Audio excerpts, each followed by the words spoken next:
Innal hamdalillah wassalatu wassalamu ala nabiyyina Muhammadin wa ala alihi wa sahbihi ajma'in. Allah Subhanahu wa ta'ala berfirman di surat An-Nisa ayat 11, Yusikumullahu fi auladikum lidzakari mithlu hadzil unthayain. Allah berwasiat kepada kalian, Allah berpesan kepada kalian tentang pembagian harta waris untuk anak-anak kalian, yaitu bagian anak laki-laki sama dengan 2 kali lipat bagian anak perempuan. Ayat ini merupakan salah satu ayat di antara beberapa ayat yang berisi tentang pembagian harta waris berdasarkan syariat Islam. Allah Subhanahu wa ta'ala memulai ayat ini dengan kalimat Yusikumullah. Allah berpesan kepada kalian.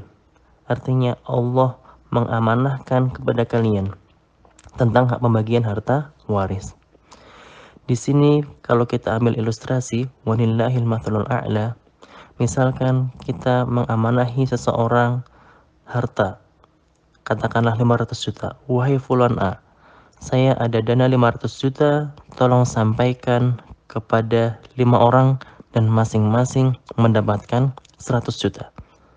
Tapi ternyata fulan A tadi, orang yang kita amanahi, dia hanya memberikan harta 500 juta itu kepada 2 orang yang dekat dengannya, sedangkan 3 lainnya tidak mendapatkan harta tersebut. Kira-kira apa yang akan kita rasakan ketika kita mengamanahi seseorang, tapi ternyata orang yang kita amanahi tidak melaksanakan pesan kita, dia berkhianat terhadap kita? Tentu Allah Subhanahu wa ta'ala lebih agung, lebih tinggi, dan lebih berhak untuk dijalankan amanahnya daripada makhluknya. Oleh karena itu, sebagai seorang mukmin, marilah kita taat kepada aturan Islam, salah satunya ketika kita berhadapan dengan pembagian harta waris. Dan pada dasarnya, harta yang ada pada seorang hamba itu bukan milik hamba tersebut. Itu adalah harta yang Allah amanahkan kepada seorang hamba.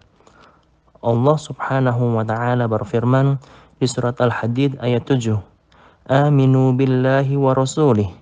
Berimanlah engkau kepada Allah dan Rasulnya.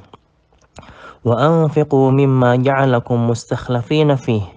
Dan nafkahkanlah sebagian harta yang Allah telah menjadikan engkau berkuasa atas harta tersebut. Artinya apa? Harta yang ada pada diri kita sekarang ini adalah milik Allah Subhanahu wa ta'ala. Kita hanya diberi kekuasaan oleh Allah Subhanahu wa ta'ala untuk menggunakan harta tersebut.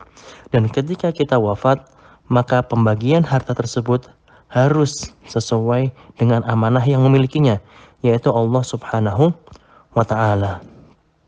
Mungkin sebagian orang bertanya, pembagiannya tidak sama rata. Tidak sama rata bukan berarti tidak adil. Ingat, Allah Subhanahu wa ta'ala memiliki sifat Al-Hakim, yaitu Maha Bijaksana. Artinya setiap keputusan Allah Subhanahu wa ta'ala pasti ada hikmahnya. Rasulullah SAW juga bersabda, yang artinya, aku begitu takjub pada seorang muslim.